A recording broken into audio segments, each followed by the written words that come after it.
मैं शपथ लेती हूँ कि विद्यार्थी मेरा धर्म है, मानवता की सेवा करना मेरा परम लक्ष्य है, राष्ट्र की उन्नति में मैं सदैव तत्पर रहूंगी, अपने कर्तव्य मार्ग पर आगे बढ़ते हुए एक स्वच्छ, सुंदर तथा भ्रष्टाचार मुक्त मैं भारत का निर्माण करूंगी। जय हिंद। हम लोग क्या पढ़ रहे थे? भारत छोड़ो आंदोलन है, अंग्रेजों भारत छोड़ो आंदोलन, भारत छोड़ो आंदोलन। भाई नाम ही है भारत छोड़ो, तो फिर भारत छोड़ के जाना ही पड़ेगा। तो फिर ये आखिरी आंदोलन था। हम लोगों ने इसमें अध्ययन कर लिया था, कुछ चीज़ें पढ़ ली थी। क्या क्या पढ़ा था? जैसे वर्धा प्रस्ताव। वर्धा प्रस्ताव कब आया था? 14 जुलाई 1942। और इसके बाद में क्या कौन सी घटना घटित होती है? सीक्वेंस से पूरी घटना याद होनी चाहिए। इसके बाद में 1 अगस्त 1942 कौन सा दिवस मनाया जाता है? तिलक दिवस। इतनी जल्दी भूल गए? पूरा सीक्वेंस से याद होना चाहिए। अब अगस्त में प्रवेश कर गए ना, अगस्त की 1 तारीख को क्या मनाया गया? तिलक दिवस मनाया गया। यानी कि 22 साल बाद, 20 में तो इनकी मृत्यु हुई थी 1920 में इसी तारीख में, तो 22 वर्ष बाद में तिलक दिवस के रूप में मनाया गया। कब? भारत छोड़ो आंदोलन के दौरान। इसके बाद में 7 अगस्त ग्वालियर टैंक मैदान, ठीक है, ग्वालियर टैंक मैदान में जो है सम्मेलन हुआ। कहाँ पर? मुंबई में, ठीक है। और इसमें जो है जो प्रस्ताव बनाया था, किसने बनाया था? भारत छोड़ो का प्रस्ताव किसने तैयार किया था? गांधी जी ने। प्रस्ताव तैयार किया था गांधी जी ने, तैयार किया था गांधी जी ने। और प्रस्तुत किसने किया था? JL नेहरू ने प्रस्तुत किया था, ठीक है। कहाँ पर? मुंबई में, मुंबई के ग्वालियर टैंक मैदान में, मुंबई के ग्वालियर टैंक मैदान में। यहाँ पर है मुंबई, इसी में है ग्वालियर टैंक मैदान, ठीक।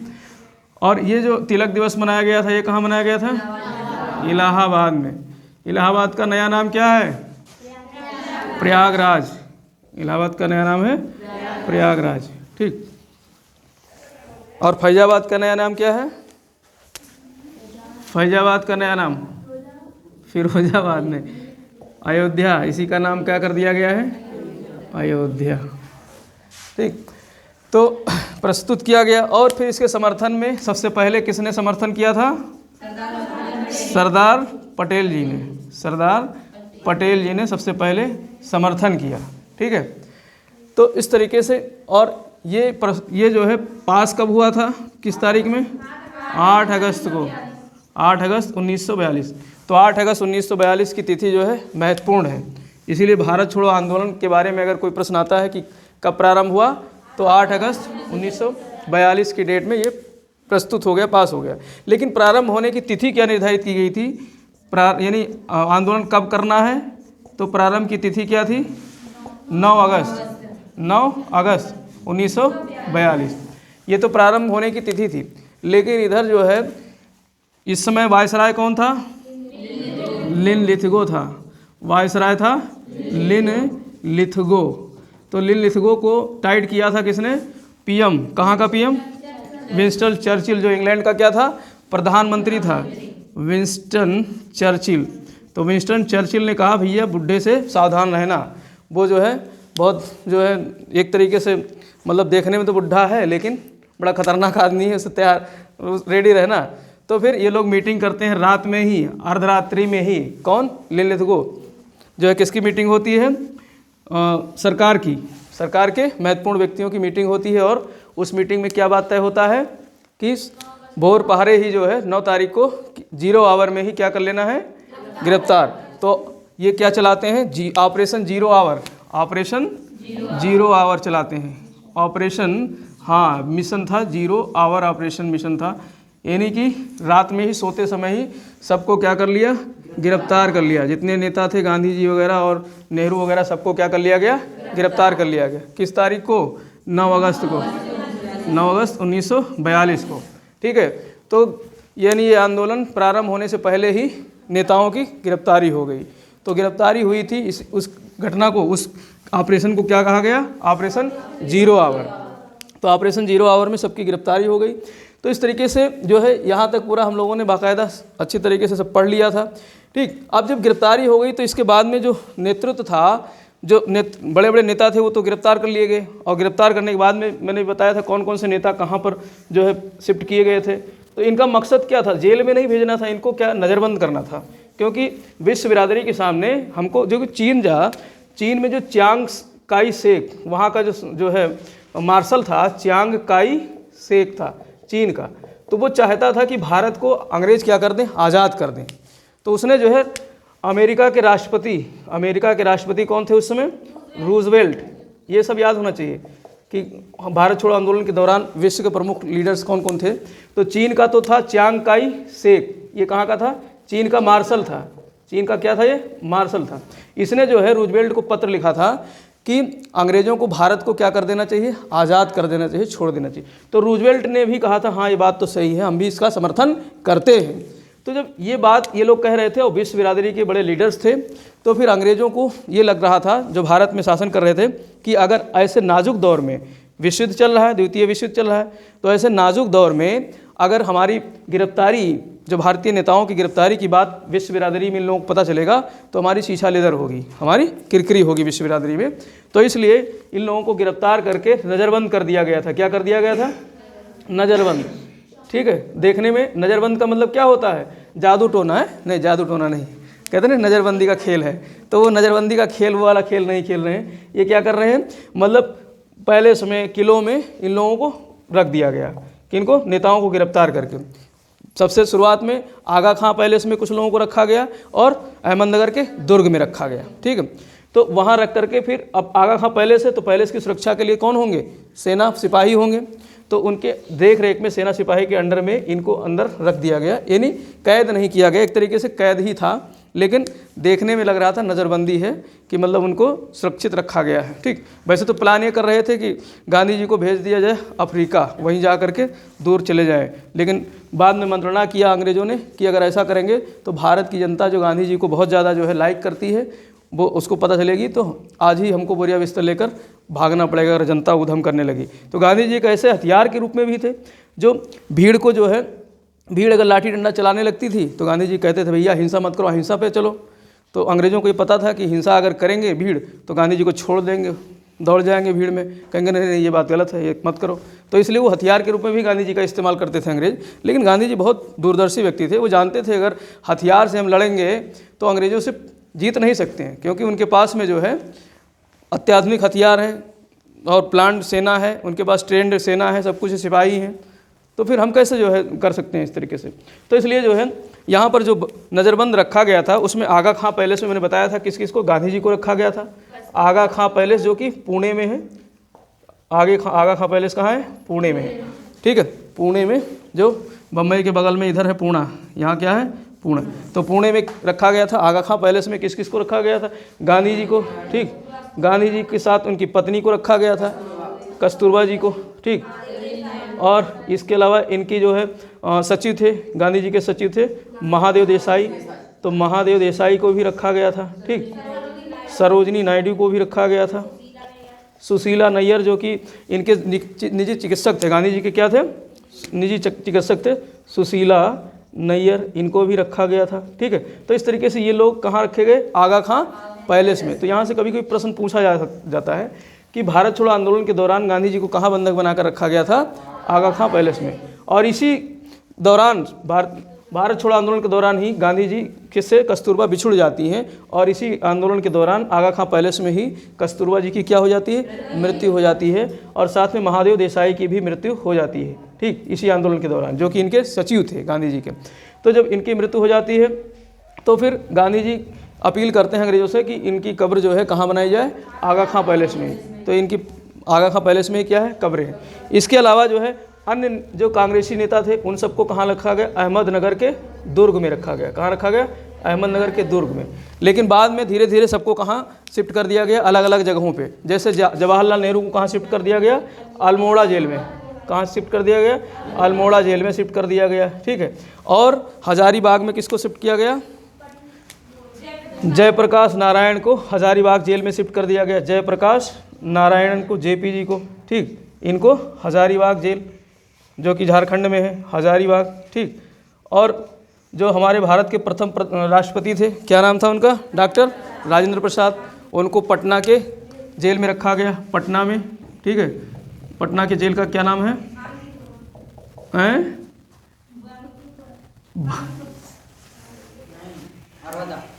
अरे अरवदा तो यहाँ है, पुणे में है, अरवदा महाराष्ट्र में है, पुणे में। बांकीपुर जेल, पटना में बांकीपुर जेल। ठीक है, हाँ, बांकीपुर जेल। तो कभी कभी पूछ लेता है, ये बिहार वगैरह पूछता है, यहाँ नहीं पूछेगा। तो पटना जेल में किसको रखा गया? डॉक्टर राजेंद्र प्रसाद को। डॉक्टर प्रसाद या राजेंद्र प्रसाद जो है बांकीपुर, पटना के बांकीपुर जेल में। तो इस तरीके से इन लोगों को बंधक बना करके इस तरीके से रख दिया जाता है। और ये जो है यहाँ पर नेतृत्व जो होता है अब गोपनीय तरीके से भूमिगत होने लगता है। क्या होने लगता है? भूमिगत, यानी जो नेता थे, लीडर थे, जो बचे हुए थे, वो क्या करते हैं? भूमिगत हो जाते हैं। भूमिगत मतलब छिप जाते हैं, यानी अब अंग्रेज़ों से छिप करके जो है लीडरशिप करते हैं। लेकिन भारतीय जनता जो थी वो सुबह ही निकल आई थी लाठी डंडे लेकर के, लाठी डंडे लेकर नहीं, क्योंकि अहिंसात्मक आंदोलन था। लेकिन गांधी जी नेतृत्व प्रदान करने वाले थे। जब पता चला कि गांधी जी गिरफ्तार हो गए हैं, तो पता कैसे चला था? उषा मेहता जी ने रेडियो पे जा कर के क्या किया था? प्रसारण किया था, गुप्त रेडियो से प्रसारण किया था, बताया था कि जो है गांधी जी और तमाम नेता जो है सवेरे ही क्या कर लिए गए हैं? गिरफ्तार कर लिए गए हैं। तो गिरफ्तार कर लिए गए हैं, तो इस बात का प्रसारण सबसे पहले किसने किया था? उषा मेहता ने किया था, जो इस समय की महत्वपूर्ण जो है क्या थी? लीडरशिप करने वाली, गुप्त रूप से आंदोलनकारी थी भारत छोड़ो आंदोलन के दौरान। ठीक, तो सब सारी जनता को पता चल जाती है कि बात ये रही। तो इस तरीके से यहाँ तक हम लोगों ने बातें पढ़ ली थी। ठीक, अब यहाँ पर हम लोग पढ़ेंगे कि इस समय भारत के कुछ क्षेत्रों में समानांतर सरकारें भी स्थापित हुई थी। समानांतर सरकारें भी स्थापित हुई थी। इस समय कहाँ कहाँ स्थापित हुई थी वो लोग मानचित्र के माध्यम से देखते हैं। यानी अब जो है आंदोलन के दौरान कुछ क्षेत्र जो थे, समानांतर सरकार का मतलब क्या होता है कि जो मुख्य सरकार है उसके साथ में ही अपनी सत्ता स्थापित कर लेना, उसके साथ में ही अपनी सत्ता स्थापित कर लेना। जैसे मान लेते हैं उत्तर प्रदेश में जो है योगी आदित्यनाथ की सरकार है और यहाँ पर कोई एक बाहुबली लीडर आ जाए, हालांकि अब संभव नहीं है लोकतंत्र में, लेकिन मान लेते हैं लोकतंत्र कमज़ोर हो, जैसे पाकिस्तान वगैरह में हो सकता है। तो लोकतंत्र कमज़ोर है, कोई बाहुबली पैसे वाला हो, उसके पास अपनी खुद की आर्मी हो और वो क्या बना ले? एक अलग से ही समानांतर सरकार चले, जो अपना अलग से फैसला करे, न्याय करे, ठीक है, अपना अलग से पूरा संविधान बना ले, तो उसको क्या बोलते हैं? समानांतर सरकार। तो यहाँ पर इस भारत छोड़ो आंदोलन के दौरान 3-4 जगहों पर समानांतर सरकारें बनाई गई। ठीक है, तो जो एक पहली समानांतर सरकार बनी थी वो बलिया में बनी थी। कहाँ बनी थी? बलिया में। तो यहाँ से प्रश्न पूछा जाता है, सबसे पहली समानांतर सरकार भारत छोड़ो आंदोलन के दौरान कहाँ बनी थी? बलिया में। बलिया जो उत्तर प्रदेश, पूर्वी उत्तर प्रदेश में है। ठीक, इस यहाँ जो बनी थी चित्तू पांडे के नेतृत्व में। किसके नेतृत्व में बनी थी? चित्तू पांडे। तो इनका नाम याद रखना। चित्तू पांडे कहाँ से संबंधित हैं? जो है बलिया के समानांतर सरकार से संबंधित है। चित्तू पांडे बलिया के समानांतर सरकार से संबंधित है। यहाँ पर जो सरकार बनी थी ये सबसे पहले बनी थी, समानांतर सरकार बनने वाली पहली सरकार थी। ठीक है, तो ये जब यहाँ बलिया बनी चित्तू पांडे के नेतृत्व में, तो इसमें जो है अंग्रेज़ों को बहुत नाको चने चबाने पड़े इसको वापस जो है कब्जा करने के लिए। ये क्या किए थे? जो बलिया के जो 7-8 थाने थे, क्या थे? जो पुलिस स्टेशन थे, पुलिस स्टेशन उस पर कब्जा कर लिया। चित्तू पांडे ने अपने सिपाहियों के साथ जा करके थानों पर कब्जा कर लिया और वहाँ पर तिरंगा फहरा दिया और अपना कानून बना करके संचालित करने लगे। तो 1944 तक इनका शासन चलता रहा बलिया में, चित्तू पांडे का। किसका? चित्तू पांडे का। 1942 से लेकर के 1944 तक। ठीक है, तो ये चलता रहा शासन इनका। तो इसलिए यहाँ से प्रश्न कभी कभी पूछ लिया जाता है कि बलिया में किसकी समानांतर सरकार स्थापित हुई? चित्तू पांडे के, चित्तू पांडे के नेतृत्व में। और सबसे पहले सरकार स्थापित होने वाली थी भारत छोड़ो आंदोलन के दौरान। ठीक है, तो लेकिन यहाँ पर कब्जा करने के लिए जो है एयरफोर्स का सहारा लेना पड़ा अंग्रेज़ों को। एयरफोर्स का सहारा लेना पड़ा। जो एयरफोर्स, जो वायु विमान जो वहाँ युद्ध में लगे हुए थे सेकंड वर्ल्ड वार में, वहाँ से मंगाना पड़ा इनको कि भैया चित्तू पांडे मान नहीं रहा है, यहाँ पर विस्फोट कराओ। तो इस तरीके से ये जो है दोबारा कब्जा करने के लिए बहुत मशक्क़त करना पड़ा था अंग्रेज़ों को। दूसरी सरकार बनती है आपका जो है तामलुक में। यहाँ पर कहाँ, यहाँ पर तामलुक है, मतलब ये पश्चिम बंगाल में तामलुक है, या इसको प्राचीन समय में ताम्रलिप्ति कहते थे। प्राचीन समय में इसको क्या कहते थे? ताम्रलिप्ति। ठीक है, ताम्रलिप्ति या तामलुक। ये मिदनापुर ज़िले में है। वर्तमान समय में कहाँ है? मिदनापुर में। ठीक, तो प्रश्न कहीं से भी आए, आप मिदनापुर आ जाए, ताम्रलिप्ति आ जाए या तामलुक आ जाए, तो यहाँ पर जो है एक सरकार बनती है। ठीक है, जातीय सरकार। यहाँ की जो सरकार बनती है समानांतर सरकार, उसका नाम था जातीय सरकार। क्या नाम था? जातीय सरकार। ठीक, और बलिया में जो बनती है उसका नाम था राष्ट्रीय सरकार। बलिया में जो बनती है सरकार उसका नाम था राष्ट्रीय सरकार। समानांतर सरकार बलिया वाली क्या नाम था? राष्ट्रीय सरकार। तो ये कभी कोई नाम पूछ लेता है। ठीक, तो जातीय सरकार कहाँ संबंधित है? जो है बलिया तामलुक वाली सरकार को क्या कहा गया? जातीय सरकार। यहाँ पर इन्होंने तो अपना एक जो है स्कूल कॉलेज चलाना, सब काम करने लगे थे ये। ठीक है, जातीय सरकार। और इन्होंने यहाँ पर सशस्त्र विद्युत वाहिनी एक सेना भी बनाई थी। कौन सी सेना बनाई थी? सशस्त्र विद्युत वाहिनी। सशस्त्र विद्युत वाहिनी नामक एक सेना भी गठित की थी। कहाँ पर? तामलुक में। तामलुक में सशस्त्र विद्युत वाहिनी नामक एक सेना का भी गठन किया गया था। और इस सेना की एक बहुत ही जो है वीर सिपाही थी, महिला सिपाही, जिसकी उम्र थी 73 वर्ष। 73 वर्ष की महिला वीर सिपाही थी। वो जो है मातंगिनी हजारा नाम था। क्या नाम था? मातंगिनी। तो यहाँ से कई बार प्रश्न आया है, मातंगिनी हजारा। ठीक है, तो मातंगिनी हजारा नाम याद रखना है आपको। ये किससे संबंधित है? भारत छोड़ो आंदोलन से संबंधित है। और कहाँ पर इन्होंने कहाँ की सैनिक थी? तो ताम्रलिप्ति या तामलुक की या मिदनापुर की, जो पश्चिम बंगाल में है। ठीक, तो यहाँ की ये सशस्त्र विद्युत वाहिनी की एक सेना गठित की थी जो है, तो उसकी एक वीर सिपाही थी, वीर सैनिक थी। ये विधवा थी, 73 वर्षीय किसान विधवा थी।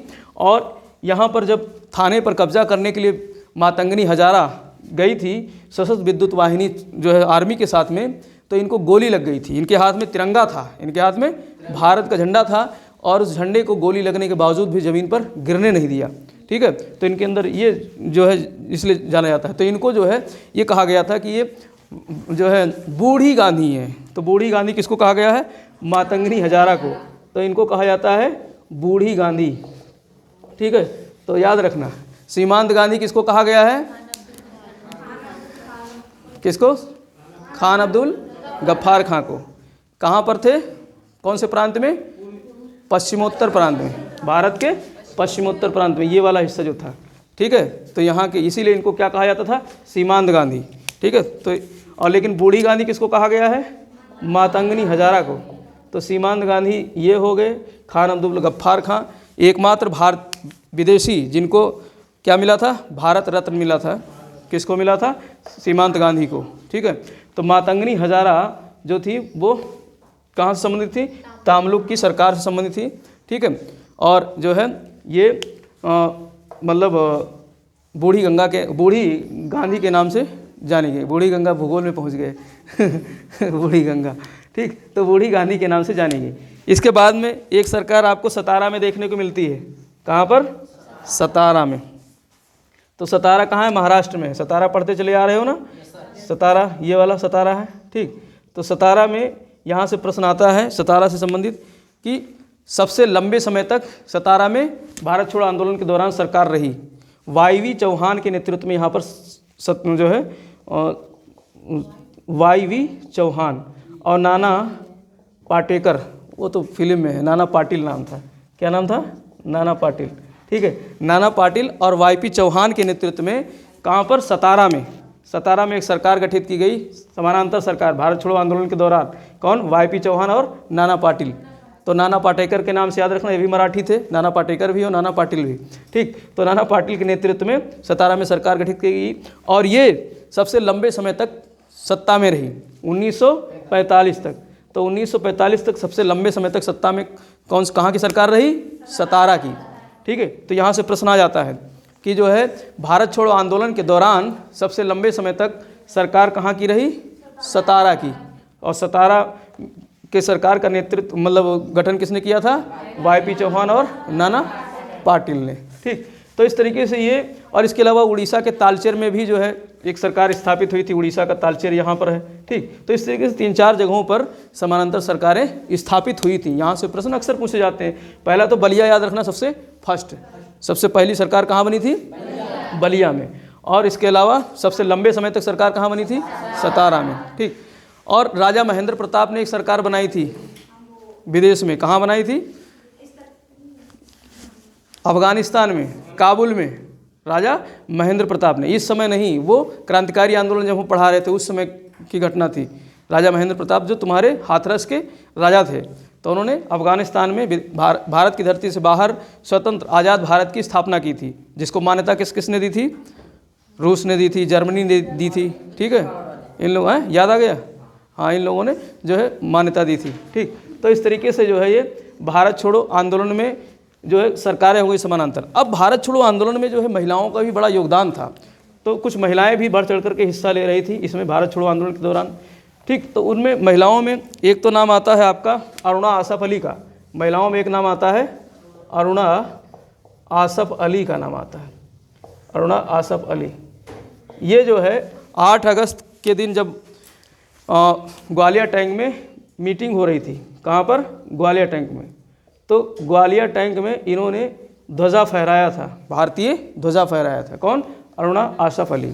ठीक है, तो अरुणा आसफ अली एक महत्वपूर्ण लीडर थी, जिन्होंने जब सभी महत्वपूर्ण लीडर्स गिरफ्तार कर लिए गए तो ये भूमिगत होकर के इन्होंने आंदोलन को दिशा दशा दी थी, भूमिगत आंदोलन चलाया था। ठीक है, तो भूमिगत आंदोलन चलाने वाली महत्वपूर्ण जो है लीडर थी अरुणा आसफ अली भारत छोड़ो आंदोलन के दौरान। ठीक, और इन्होंने ग्वालियर टैंक मैदान में 8 अगस्त को भारतीय ध्वजा को फहराया था। ठीक, और इसके अलावा इनको एक ट्रिब्यून पत्रिका निकलती थी। कौन सी पत्रिका? ट्रिब्यून। तो ट्रिब्यून पत्रिका में इनको जो है 1942 की झांसी की रानी कहा गया। 1942 की झांसी की रानी कहा गया है। तो ये भी प्रश्न ध्यान रखना। तो 1942 की झांसी की रानी की पदवी किसको दी गई है? अरुणा आसफ अली को। ठीक है, अरुणा आसफ अली को 1942 की झांसी की रानी की जो है पदवी दी गई है। ठीक, तो इस तरीके से जो है ये अरुणा आसफ अली का महत्वपूर्ण योगदान था। इसके अलावा इस समय जो है आपका उषा मेहता, एक महिला का नाम आता है उषा मेहता। ठीक है, इसके बारे में बता भी दिया था पहले। तो उषा मेहता जो है ये गुप्त रेडियो का संचालन कर रही थी। ये जो है गुप्त रेडियो का संचालन कर रही थी। कहाँ से? मुंबई से। मुंबई के कई जगहों पर गुप्त रेडियो जो है संचालित की जा रही थी मुंबई के स्टेशनों से, जिसको अंग्रेज ढूंढ तक नहीं पाए। भारत छोड़ो आंदोलन के दौरान जब गोपनीय सूचना होती थी भारतीय लोगों को देना, भाई रेडियो तो जो है जो सुन रहे हैं रेडियो तो पकड़ के फोड़ देंगे, लेकिन जहाँ से सूचना का प्रसारण हो रहा है उस सेंटर का पता ही नहीं चल रहा है कि कहाँ से सूचना भेजी जा रही है। तो सूचना में जो है ओजस्वीपूर्ण भाषण आते थे। ठीक है, और उसके अलावा उसमें जो है सारी सूचनाएं अपडेट की जाती थी, बताई जाती थी। तो अंग्रेज ढूंढते रह गए, लेकिन पता नहीं लगा पाए कि कहाँ से सूचना प्रसारण हो रही है, कहाँ से चैनल चल रहा है। तो मुंबई के कई स्थानों से गुप्त रूप से रेडियो का संचालन होता, जिसमें सबसे पहले संचालन किया था किसने? उषा मेहता ने। उन्होंने ही जो जब गांधी जी वगैरह गिरफ्तार कर लिए गए, भारतीय जनता को पता नहीं चला कि गिरफ्तारी हो गई है, तो भारतीय जनता जो है बहुत गुस्से में आ गई कि नेता आप देखते हैं हमको बेवकूफ़ बनाए हैं सारे नेता, सब अपना तो सो रहे हैं और हमको भेज दिए जो है लेकर लठिया सड़क पे। तो उषा मेहता जो है वो जाती हैं, रेडियो संचालन करती हैं, कहती नहीं ऐसी बात नहीं है। बात दरअसल ये है कि लेलेथुआ जो है वो पकड़ कर सबको बंद कर दिया है। ठीक, जो कौन था? वायसराय लेलेथुआ। तब जाकर के जनता कहती अच्छा ये बात, हमारे नेता गिरफ्तार हो गए, चलो लेकर लाठी चलते हैं, तोड़ते हैं। तो फिर तोड़फोड़ शुरू हो गया था। नमस्कार। एक पहुँच कहाँ से होगा भाई? ये नहीं, ये नीचे टाइम से पहले ही आ जाता है। हाँ, टिक्की वीडियो बनाता होगा, टिक्की।